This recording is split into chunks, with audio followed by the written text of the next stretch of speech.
Origins. Back in the 19th century, the game was still figuring out what it even wanted to be.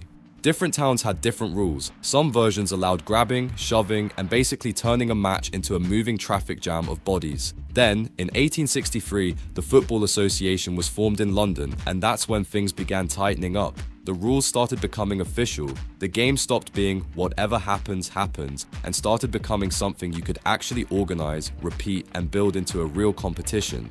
And once the rules got sharper, the rivalries got louder. By the late 1800s, football was becoming part of working class identity, especially in industrial cities. In 1888, England launched the Football League, the first proper league competition. Now clubs were fighting for points, standings, and bragging rights that lasted all season. That shift mattered because it created something football leaves on even today: routine obsession. Every week, the same teams, the same tension, the same arguments, just with new disasters. Then came the international stage. In 1904, FIFA was founded in Paris, and suddenly football had a governing body that could spread the game across borders. Not long after, the biggest flex in football history arrived, the first World Cup in 1930, hosted by Uruguay. 13 teams showed up, Uruguay won it, and the message was clear: this sport had turned into a global contest for national pride. Once football got its rules under control, the next problem showed up immediately. How do you stop the other guy from embarrassing you in front of thousands of people? Because sure, you can run hard and tackle hard, and still lose 3-0 if your shape looks like a bunch of strangers chasing the same taxi. Tactics. This is the era where football started growing a brain, and the first major football philosophy war came from two totally different mindsets. On one side, you had Brazil, turning the sport into a moving street party. The ball stayed on the ground, the passing had rhythm, and the dribbling looked disrespectful in the best way. By the time Brazil won the 1958 World Cup, led by a teenage Pelé, the world had to accept something scary. Football could be beautiful and deadly. Brazil made defenders look like they were late to the game. Europe watched all of that and reacted the way Europe always reacts when someone starts having too much fun. They built walls. Italy became the home of defensive structure, and catenaccio became the football version of lock the doors and hide the keys. Teams sat deep, protected space, and waited for mistakes like predators. It was ruthless, and it worked. Inter Milan under Helenio Herrera dominated the 1960s playing this way, proving that football didn't need fireworks to be effective. Sometimes it just needed patience and one clean punch. Then the 1970s arrived and basically flipped the entire sport upside down. Because while some teams were still thinking in straight lines, defenders defend, attackers attack, the Netherlands showed up with a system that treated positions like suggestions. Total football, led by Rinus Michels and executed by Johan Cruyff, turned football into controlled chaos. Players swapped roles mid-match, pressed high, moved as a unit, and stretched opponents until they snapped. It looked like the whole team shared one brain. Defenders attacked, attackers defended, midfielders were everywhere at once like they had a cheat code. And even though the Netherlands didn't win the 1974 World Cup, their influence spread like wildfire. Coaches and teams everywhere started copying the ideas, pressing higher, rotating positions, building systems instead of relying on vibes. By the time football reached the 80s, the sport already had tactics, tradition, and national pride baked into it. The missing ingredient was simple: a global stage that never sleeps. Television. Once TV fully grabbed football by the collar, the game exploded. Because television didn't treat football like a sport. It treated football like a weekly drama series, where every match had a hero, a villain, a meltdown, and a plot twist waiting in the last 5 minutes. And no one fit that era better than Diego Maradona. Maradona was football's walking headline. At the 1986 World Cup, he produced one of the most ridiculous carry jobs the sport has ever seen. Against England in the quarterfinals, he scored 2 goals that basically summarize his entire career in one match. First came the Hand of God goal, chaos, controversy, and half the stadium realizing they just witnessed a robbery in real time. Then came the second goal, where he dribbled past multiple England players like he was controlling the ball with a remote. Argentina went on to win the tournament, and Maradona became a global icon in the most 80s way possible: genius, madness, and non-stop attention. While Maradona was turning football into mythology, club football was building its own empire. In the late 80s and early 90s, Serie A became the league that felt like the final boss of world football. The best players wanted Italy, the biggest clubs had power, money, and packed stadiums that looked like they were vibrating. AC Milan, under Arrigo Sacchi, changed the way teams defended and attacked as a unit. His Milan side pressed high, held a tight defensive line, and moved together like a synchronized machine. It was organized, aggressive, and suffocating. Then Fabio Capello took over and kept Milan winning, including a 4-0 demolition of Barcelona in the 1994 Champions League final, one of the most brutal reality checks ever delivered on a European stage. At the same time, England was cooking up its own transformation. After years of chaos and decline, the Premier League launched in 1992, and that was football turning into a modern TV product. Bigger money, bigger coverage, and a future built around broadcasting. The league quickly became a global weekly habit, especially as foreign stars and managers started arriving and raising the level. And Europe's biggest competition evolved too.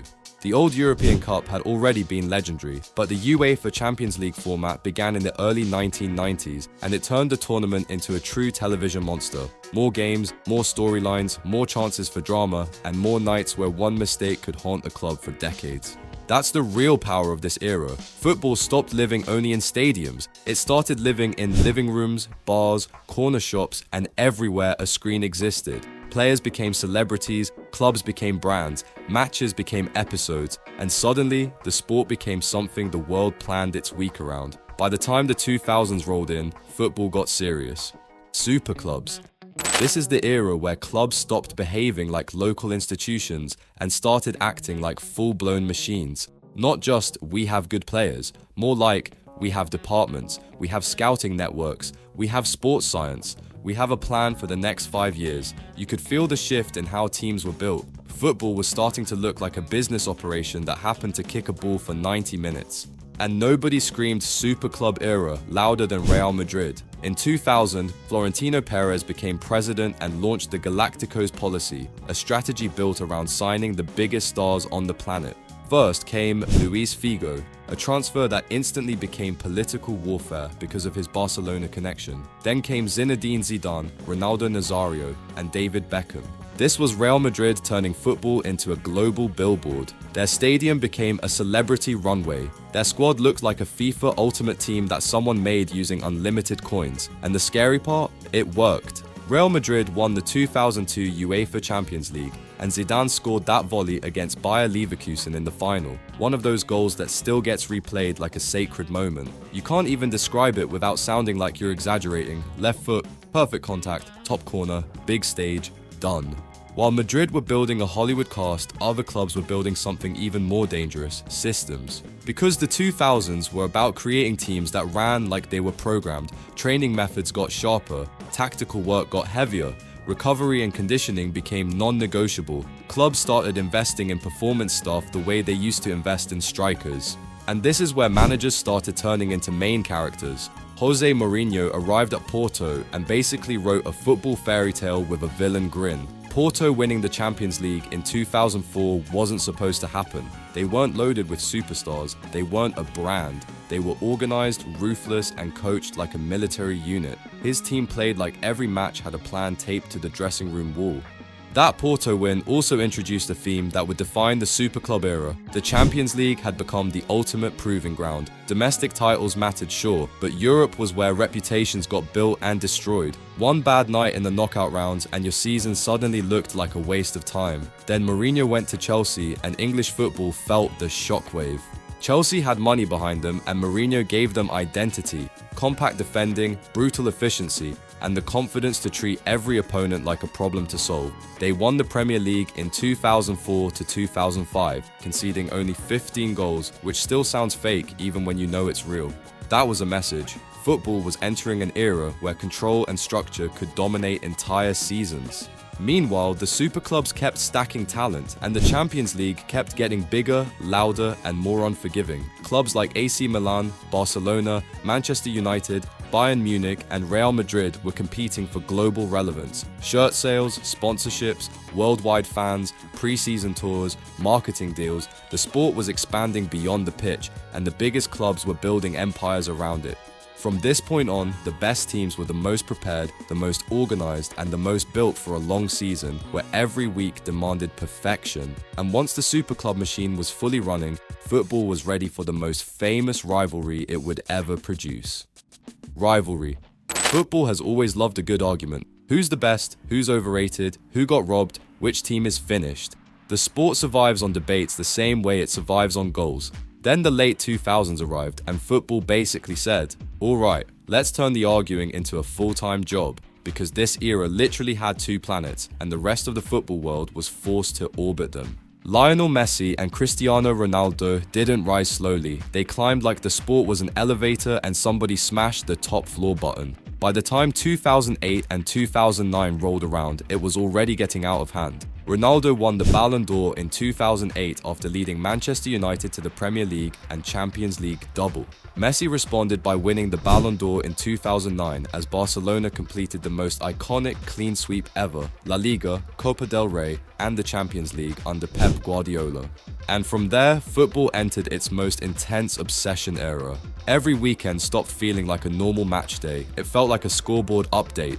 If Ronaldo scored 2, Messi had to score 3. If Messi dropped a masterclass, Ronaldo had to answer like it was a personal insult. The numbers started getting ridiculous. 50-goal seasons became normal. Hat-tricks stopped being historic moments and started being, oh, he's doing that again. And the rivalry had the perfect stage, Barcelona versus Real Madrid. El Clasico already had history, politics, identity, and pressure. Messi and Ronaldo turned it into a global event that didn't even need promotion. The match sold itself. One side had Guardiola's Barcelona playing football like it was a perfectly edited highlight reel. Quick passing, movement everywhere, the ball always traveling faster than the defenders. The other side had Real Madrid building a squad designed to hit you hard, fast, and repeatedly. Then the rivalry added a second layer of chaos, Pep Guardiola versus Jose Mourinho. This was philosophy warfare. Guardiola represented control, structure, and the idea that football could be dominated through possession and positioning. Mourinho represented disruption, intensity, and the belief that winning didn't require being loved. Their Clásicos weren't calm games. They were tense, aggressive, full of incidents, and packed with moments that still get clipped and replayed like a reality show reunion episode. The 2010-11 season alone felt like football was overheating. Barcelona and Real Madrid played each other 4 times in 18 days across La Liga, the Copa del Rey final, and the Champions League semi-finals. The matches were brutal, the atmosphere was poisonous, the stakes were enormous, and the sport loved every second of it. Messi had his iconic Champions League semi-final at the Bernabeu, scoring twice in 2011, including that run where he glides through Madrid players like they're moving in slow motion. Ronaldo kept responding with goals, trophies, and a presence that made every stadium feel tense. He joined Real Madrid in 2009 for a world record fee at the time, and he played like a man trying to break football itself. Season after season, he delivered Champions League nights where he looked untouchable. This era also changed the way football fans behaved. Social media was exploding at the same time, which meant the rivalry didn't end after 90 minutes. It followed everyone home. It lived in highlight clips, debates, memes, top 10 edits, and constant arguments about who was carrying who. The Ballon d'Or started feeling like a yearly war declaration. And while Messi and Ronaldo were the headline, the era produced other giants too. Barcelona's golden core with Xavi and Iniesta, Real Madrid's eventual Champions League machine that would later dominate Europe. The sport had super teams, superstar managers, and weekly drama. The biggest difference was simple. Football had never had a rivalry this perfect. 2 players in their primes, 2 massive clubs, 2 different styles, 2 fan bases ready to defend their guy like it was family business. And every time one of them did something unbelievable, the other one treated it like a challenge. That era felt endless. And once it finally started slowing down, football was about to change in a way nobody could ignore. VAR. Undeniably, football fans can survive a lot. Bad referees, time wasting, even 90 minutes of sideways passing. But what football fans don't handle well is uncertainty, and that's exactly what the VAR era introduced. Because once video review entered the sport, the match stopped being purely about what you saw in real time. It became about what the cameras might find 5 seconds later. Goals started coming with a delay, like football had suddenly turned into an app that needed to load before you could celebrate. VAR was football responding to years of high-profile refereeing disasters and constant pressure for fairness. FIFA approved its use in competition, and by the 2018 World Cup in Russia, VAR had officially arrived on the biggest stage. That tournament became the first World Cup where video review played a major role, and it didn't take long for fans to realize this new era had its own personality. Long pauses, overturned decisions, and penalty calls that felt like they came from a different dimension. By the time domestic leagues rolled it out, the mood was set. The Premier League introduced VAR in the 2019-20 season, and football instantly gained a new weekly tradition, the offside line argument. One tight call, one freeze frame, one player's shoulder leaning forward, and suddenly half the internet is yelling at a screenshot like it's evidence in court. You'd watch a striker score, the stadium erupts, then everyone stands around waiting while a referee stares at a screen like he's trying to decode ancient hieroglyphics. And the thing is, VAR also changed behavior. Defenders started raising their arms for offside like it was a reflex. Attackers started timing runs differently because the margin for error got microscopic. Celebrations became cautious. Fans started reacting in two phases, the first scream, then the nervous second scream once the check clears. It's football with a receipt. At the same time, something else was happening behind the scenes. Clubs were turning into data labs. This was the era where analytics and scouting models became mainstream weapons. Recruitment started leaning harder on numbers, pressing intensity, progressive passes, expected goals, defensive actions per 90, ball recoveries in specific zones. Teams began searching for value in smarter ways, finding players who fit systems rather than just players with highlight reels. You could feel the shift in how squads were built. Coaches wanted profiles, sporting directors wanted efficiency, clubs wanted players who could repeat performance over an entire season, not just deliver one viral moment. And then came the money wave that changed the power structure. State-backed ownership and massive investment pushed certain clubs into financial territory that most teams couldn't even dream about. Paris Saint-Germain had already made their statement by signing Neymar in 2017 for a world record fee and later bringing in Messi in 2021. Manchester City, backed by Abu Dhabi ownership, became the clearest example of what a modern football superpower could look like when the resources are endless and the planning is ruthless. They were building depth, infrastructure, and long-term dominance. This era produced football that felt more controlled and more engineered. The top clubs started playing with squads that could rotate without collapsing. Managers leaned deeper into tactical detail. Pressing systems became sharper. Build-up patterns became rehearsed like choreography. Even the way teams defended space started looking more calculated. And VAR sat right in the middle of it all, quietly shaping how moments are remembered. Because in older eras, a goal was a goal. Instant joy, pure chaos, no second thoughts. Now, a goal can become a courtroom case. And once football got used to living under the camera's microscope, the sport walked straight into its next big shift. Transition. For over a decade, football had a built-in storyline that wrote itself. Messi did something ridiculous, Ronaldo answered, and the rest of the world tried to keep up while pretending they had a chance. Even when they weren't winning every trophy, they were still the reference point. Every new star got compared to them.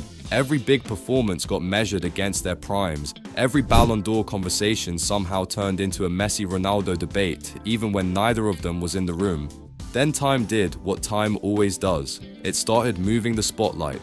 By the early 2000s, the football world began feeling different. Messi left Barcelona in 2021, ending the most iconic club-player partnership of the modern era. Ronaldo returned to Manchester United in 2021 too, giving football one last wave of nostalgia and chaos, and later moved on. Their dominance didn't vanish overnight, but the sport stopped revolving around them the same way.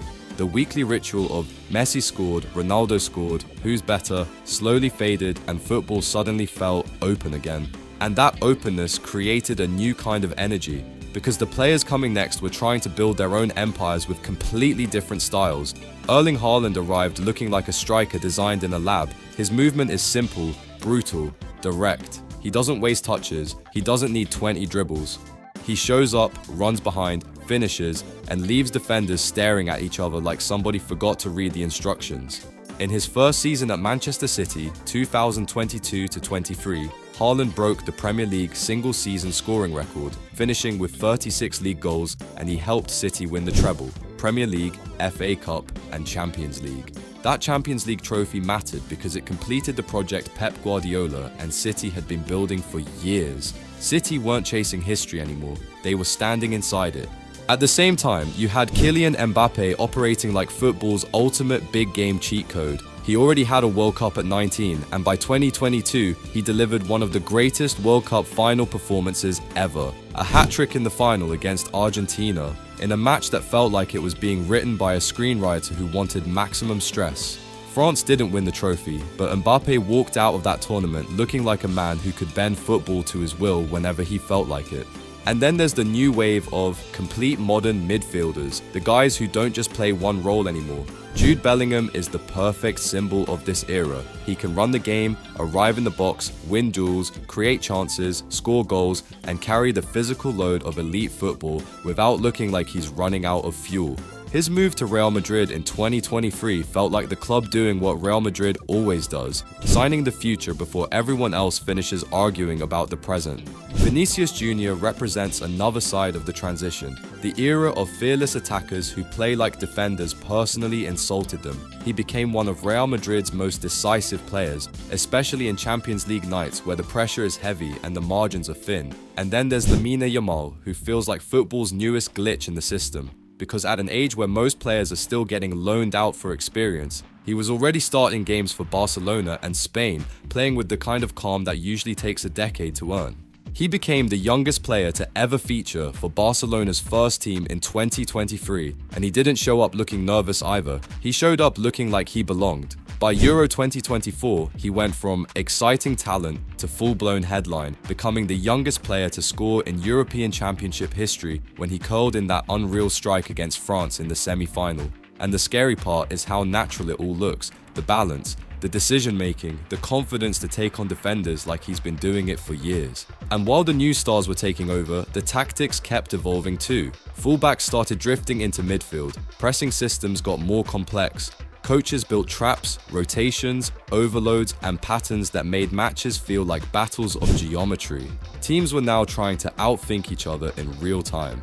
This era also comes with a strange feeling football fans aren't used to: uncertainty. There's no single face of the sport yet, no guaranteed winner of every debate, no two-man monopoly on greatness. The throne is sitting there, wide open, and every season someone new grabs it for a moment and starts screaming, "This is mine now." The transition era is still alive, and the crown is just sitting there, waiting for someone brave enough to grab it and never let go. So who's taking it? Is it Mbappe, turning every big game into his personal highlight reel? Is it Haaland, scoring like a machine that never runs out of batteries? Or is it Lamine Yamal, showing up at 17 like football accidentally spawned a new superstar early? Comment down below your pick as you watch our other video. You'll love it.